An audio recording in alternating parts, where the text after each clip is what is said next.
Hello, नमस्कार। मैं doctor Pradeep Kumar.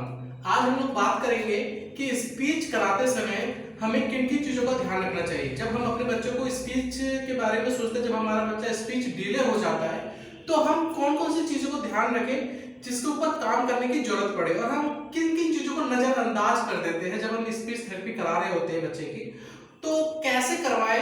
और क्वेश्चन ये भी है कि किन किन चीज़ों को ध्यान में रखें और हमारे बच्चे का स्टेप कैसे कैसे फॉलो होगा। ये सब के ऊपर हम डिस्कस करेंगे। और ये भी डिस्कस करेंगे कि हमारे बच्चे में जब हम स्पीच करा रहे होते हैं तो किन किन प्रॉब्लमों को ध्यान में रखा जाता है, किन किन प्रॉब्लम को हमें फेस करना पड़ता है।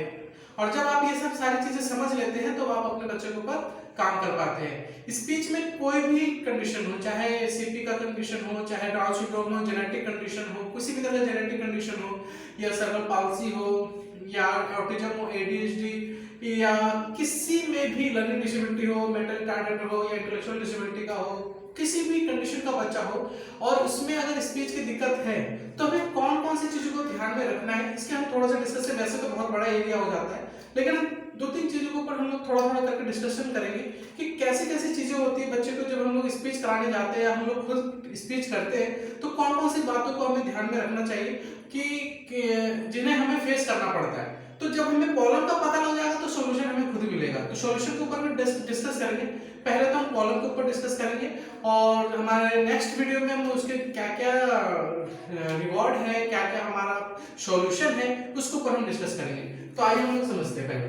ठीक, देखिए पहले हम लोग स्पीच समझ लेते हैं। ठीक है, स्पीच के ऊपर जब हम काम करते हैं तो हमें ये समझना होता है कि कई पेरेंट्स बोलते हैं, स्पीच थेरेपिस्ट बोलते हैं कि जाके पापा पापा पापा पापा मामा मामा बार बार रिपीट करोगे ना तो बच्चा बोल जाता है। पहले तो ये भी समझना चाहिए कि कौन सी कंडीशन के बच्चे के साथ कैसे वर्क करना चाहिए। ठीक है, कौन से बच्चे के साथ कैसे वर्क करना चाहिए। हमारे स्पीच करते समय ओरल जो टंग का यूज ज्यादा होता है, और सबसे ज्यादा यूज होता है इंटेलेक्चुअल लेवल का।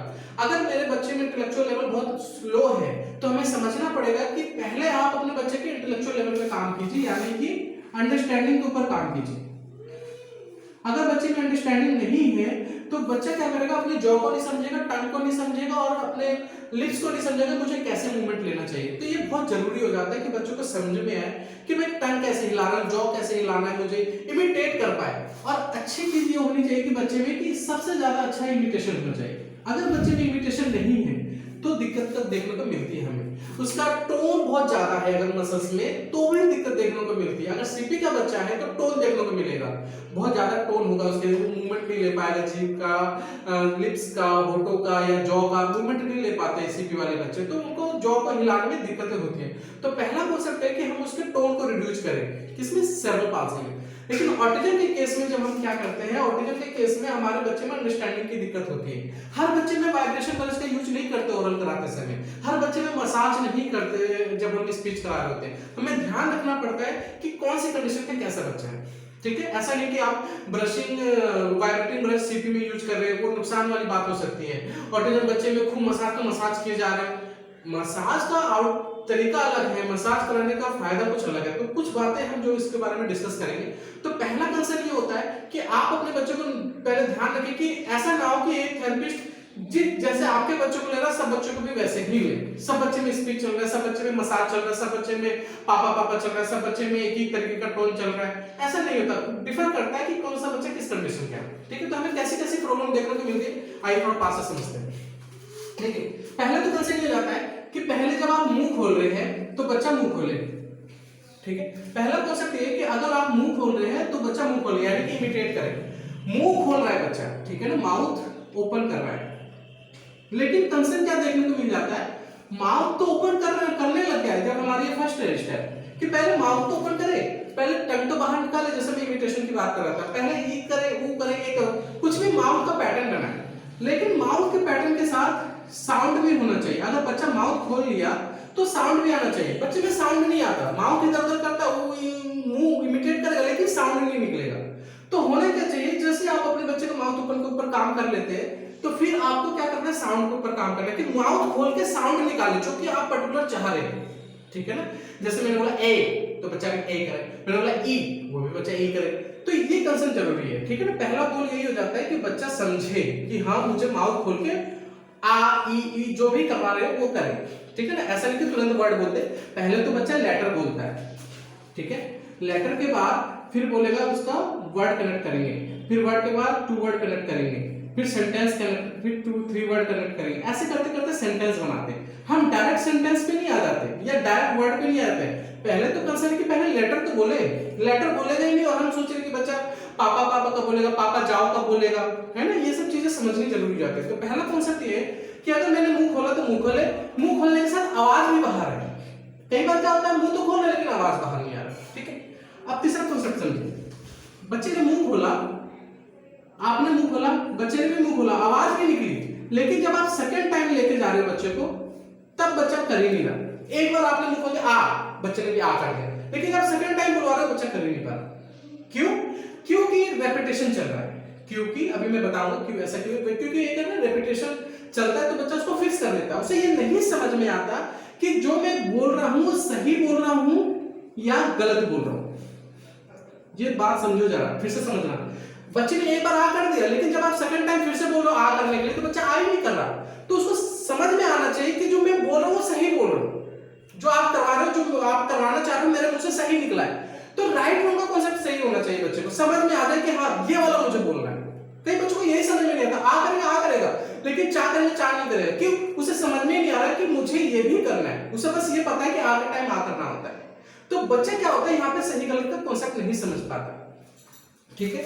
समझो जरा, अब क्या होता है कि आप बोले आ, बच्चे ने भी बोल दिया आ, आपने बोला चा, तो बच्चे ने चा नहीं बोला, वो आ ही आ बोला जा रहा है, वो फिर से आ बोल दिया।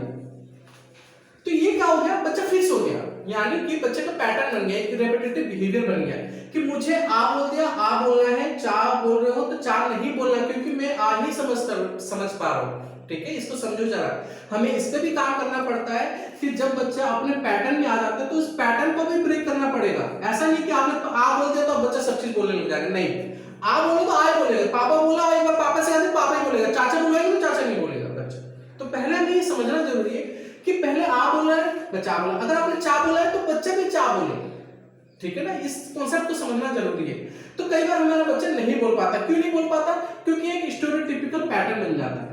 बच्चा आई तो आ, उसको ये आई पता लगा, फिक्स हो गया, इसका सबकॉन्शियस माइंड काम करने लग गया। अब सबकॉन्शियस माइंड में उसके आ मतलब चा को डालने में दिक्कत होगा आपको, तो इस पे कैसे काम करेंगे वो आगे डिस्कस करेंगे हम लोग, ठीक है ना, नेक्स्ट वीडियो में। फिर नेक्स्ट कॉन्सेप्ट क्या देखने को मिलता है कि बच्चे को ये पता लग गया कि आ बोलने पे आ बोलना है, चा बोलने पे चा बोलना है, ठीक है। लेकिन उसे ये समझ में नहीं आ रहा कि मेरे को आ के बाद आ बोला हूं मैं, चा के बाद चा बोला हूं, इसमें उसको समझ नहीं आ रहा कि मैंने क्या बोला। जैसे मैंने आ बोला, बच्चे ने भी आ बोला, मैंने चा बोला, बच्चे ने भी चा बोला, लेकिन जब मैं फिर से आ बुलवा रहा हूं उसे समझ में नहीं आया कि मेरे को क्या बोला गया। एक पैटर्न बन गया फिर यहाँ पे, क्योंकि मेमोरी में ये फिक्स नहीं हुआ कि जो मैंने पहले बोला था वही मुझे बोलना है। ये समझना, कई बच्चे बोल जाते हैं फिर उसको यही नहीं समझ में आ रहा होता कि मैं कि आ बोलते समय आ बोल दे, चा बोलते समय चा बोल दे, लेकिन जब आप फिर से आ लेंगे उसे कॉन्सेप्ट नहीं कि मैंने बोला था यही बोला था। तो बच्चे क्या कर रहा है, अपने मेमोरी में उस वर्ड को कनेक्ट नहीं कर पा रहा, उसके मेमोरी में वो बातें सेट नहीं हो पा रही। ये कॉन्सेप्ट आप समझो, ठीक है। अब आप समझना कि यहां तक उसके मेमोरी में फिक्स नहीं हुआ, ठीक है ना। अब क्या होता है कि बच्चे को जब ये मेमोरी में भी फिक्स हो गया तो उसके बाद क्या देखने को मिलता है, ठीक है, ये देखना जरा। अब बच्चे को पता लग गया कि मुझे आ के साथ आ बोलना, चा के साथ चा बोलना, गा के साथ गा बोलना है, बच्चे ने बोल दिया, ठीक है। अब इसमें क्या हो रहा है, गा के साथ गा बोल दिया, चा के साथ चा बोल दिया, आ के साथ आ बोल दिया। आप जैसे जैसे बुलवा रहे हो वैसा वैसा बच्चा बोलते जा रहा है, ठीक है। लेकिन क्या हो रहा है, मम्मी बुलवा रही तो बोल रहा है, पापा बुलवाएंगे तो नहीं बोल रहा। ये भी देखने को मिलता है, मम्मी बुलवा रही है तो बोल रहा बच्चा, थेरेपिस्ट बुलवा रहा है तो बोल रहा बच्चा, लेकिन जैसे ही मम्मी बुलवा रही है बच्चा नहीं बोलता। क्यों नहीं बोल रहा? क्योंकि उसके दिमाग में सेट है कि ये चीजें सर बुलवाएंगे, थेरेपिस्ट बुलवाएगा या मम्मी बुलवाएगी तो ही बोलना है, अदरवाइज किसी का और की बात उसको समझ में नहीं आएगी कि वो बोल क्या रहा है। टोन अलग हो जाता है, कॉन्सेप्ट अलग हो जाता है, ठीक है। ये चीज हमें देखने को मिलती है। अब आप समझो, बच्चे ने प्रैक्टिस करते करते पापा पापा सीख लिया, ठीक है, पापा सीख लिया, चाचा सीख लिया, दादा सीख लिया, लेकिन अब उसे ये नहीं पता कि पापा कब बोलना चाहिए, व्हेन। उसे ये नहीं पता लग रहा पापा कब बोलना है, उसे ये नहीं पता लग रहा पापा क्यों बोलना है, ये नहीं पता लग रहा उसे कि किस पर्सन के सामने पापा बोलना है। समझो जरा, अगर पापा बच्चा बोल पा रहा है तो हमें इस पे काम करना पड़ता है कि पापा वो कब बोले, पापा वो क्यों बोले और पापा किस पर्सन के सामने बोले। इस पर थेरेपिस्ट काम नहीं कर पाते, या हमारे जो भी मम्मा या फादर होते हैं वो इस चीज को नोटिस नहीं कर पाते कि ये चीजें बच्चे के अंदर फिक्स करनी कि दादा के टाइम दादा को कब बोलेगा, ठीक है, कैसे बोलेगा, कब बोलेगा, क्यों बोलेगा, कौन से पर्सन के सामने उसको दादा कहना, सबके सामने पापा पापा बोले, पापा लाओ, पापा पानी, वो मम्मी के सामने भी जाके बोला पापा पानी, पापा के सामने भी पापा पानी, दीदी के सामने पापा पानी, सबके सामने पापा पानी जब उसको नीड हो रही है। तो ये समझना पड़ेगा कि पापा बोल रहे हैं ना तो किसके सामने कब और कैसे बोले, ठीक है ना, ये चीज समझो जरा।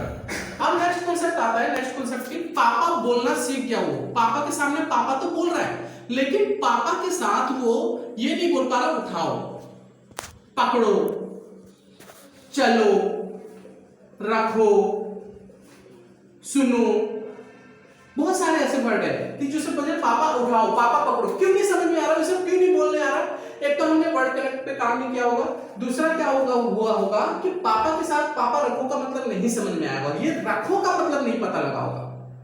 तो जब हम बैठ के स्पीच थेरेपी करते हैं ना, बैठ के हम स्पीच कराते हैं तो उसका आउटकम नहीं मिलता, तो हमें क्या करना पड़ता है, एक्शन के साथ लेना पड़ता है। पापा रखो का मतलब क्या होता है उसे समझाना पड़ेगा, अदरवाइज वो नहीं करेगा, वो बोल तो लेगा, रिपीट करेगा, आपको बार बार रिपीट करने लग जाएगा, फिर इकोलेलिया डेवलप हो जाता है, बीमारी आ जाती है इकोलेलिया, ठीक है, वो रिपीट करता रहेगा बार बार, पापा रखो बोला, पापा चलो, उसको समझ में नहीं आ रहा पापा चलो का मतलब क्या है, रखो का मतलब, दे दो का मतलब, के पास का मतलब, सुनो का मतलब, चलो का मतलब, देखो का मतलब क्या है, ठीक है ना। तो कुछ वर्ड होते, बहुत सारे वर्ड है, तो उसको आप एक्शन के साथ लेना पड़ेगा, हमें एक्शन के साथ समझाना पड़ता है, वो बहुत सारी चीज, उसके बहुत अलग अलग तरीके हैं, वो हम लोग डिस्कस करेंगे इस बीच में। तो हमें ये देखने को मिलता है जब पापा बच्चे बोल लिया तो उसको यही समझ में नहीं आ रहा पापा उठाओ, पापा रखो, पकड़ो, सुनो, ये कब बोलना है मुझे, या इसका मतलब क्या है। तो बच्चा बोलते ही नहीं, कभी अगर बच्चा बोल भी लिया तो उसको ये समझ में नहीं आता कि इसका मतलब क्या, बच्चा रिपीट करता जाता है। और फिर आप कई बार कंडीशन देखते होंगे, सुनो, चलो, बच्चा रिपीट करता है, सेम चीज रिपीट करने लग जाता है, ठीक है। तो ये देखने को मिलता है। अब आगे आते हैं हम लोग, आगे ये है कि सपोज दैट पापा रखो का मतलब समझ में आ गया उसे, ठीक है, पापा रखो। अब इसे ये नहीं समझ में आ रहा पापा खा रहा हूं या पापा खा चुका हूं या पापा खाऊंगा या पापा खा लिया, ये क्यों नहीं समझ में आ रहा, क्योंकि हमने टेंस स्ट्रक्चर नहीं उठाया, उसके सामने टेंस स्ट्रक्चर नहीं उठाया कि बच्चे को समझ में आ जाए कि पापा खा रहा हूं का मतलब कब बोलना चाहिए, किस टाइम जोन में बोलना चाहिए, और मैं खा रहा हूं कब कनेक्ट करना चाहिए। मैं पानी पी रहा हूं के साथ बोला पानी पी चुका हूं, आप पूछे पानी पी रहे हो, नहीं, तो बच्चा क्या बोल रहा, पानी पीऊंगा, बोलो पानी पी रहा हूं, बच्चा बोल ही नहीं रहा क्योंकि उसे आपने तो इतना रटवाया, गलत तरीके से रटवाया है, तो बच्चा क्या बोलेगा, पानी खाऊंगा। दाल खाऊंगा की जगह बोलेगा पानी खाऊंगा, रोटी खाऊंगा की जगह बोलेगा पानी खाऊंगा, घूमने चलूंगा की जगह बोलेगा घूमने खाऊंगा, क्योंकि बच्चे को आपने टेंस स्ट्रक्चर नहीं लिया, उसको टेंस कैसे, किस टाइम में क्या बोलना चाहिए, उसके बहुत सारे तरीके हैं, वो हम डिस्कस करेंगे, लेकिन उसको टेंस स्ट्रक्चर जब तक नहीं लेंगे उसको समझ में नहीं आएगा। खा लिया, सकता हूं, सकूंगा, या चाहिए, या पड़ा था, या होना चाहिए था, या हो सकता है, बहुत सारे स्ट्रक्चर है। तो वो बच्चे को कब लेंगे आप, जब बच्चे को आप पापा खा रहा हूं उसको बोलने आ रहा है तो उसे यही समझ में नहीं आ रहा कि मैं रहा हूं कब बोलना, चुका हूं कब बोलना, खाऊंगा कब बोलना, इन सब के ऊपर भी काम करना पड़ता है। तो टेंस स्ट्रक्चर के ऊपर हमें बहुत अच्छे से काम करना पड़ता है, वर्ड के ऊपर काम करना पड़ता है, टेंस स्ट्रक्चर के ऊपर काम करना पड़ता है। ऐसा नहीं होता कि आपने टेंस स्ट्रक्चर के ऊपर काम नहीं किया और बच्चा बोलने लग जाएगा, कब बोलेगा वो, कैसे समझेगा वो, ठीक है ना। ये सब चीजें हमें देखने को मिलती है। इसके आगे हम लोग टेंस कनेक्ट करते हैं, सेंटेंस कनेक्ट करते हैं, पापा खा रहा हूंगा और गिलास रख दूंगा, ठीक है, ये दो सेंटेंस है, पापा खा रहा हूंगा और गिलास रख दूंगा। इसका मतलब क्या है, बच्चा मल्टीपल कमांड फॉलो नहीं कर रहा, बच्चा समझ भी नहीं पा रहा कि हाँ इसको करेक्ट कैसे, क्या यहाँ पे और का मतलब क्या है, ठीक है।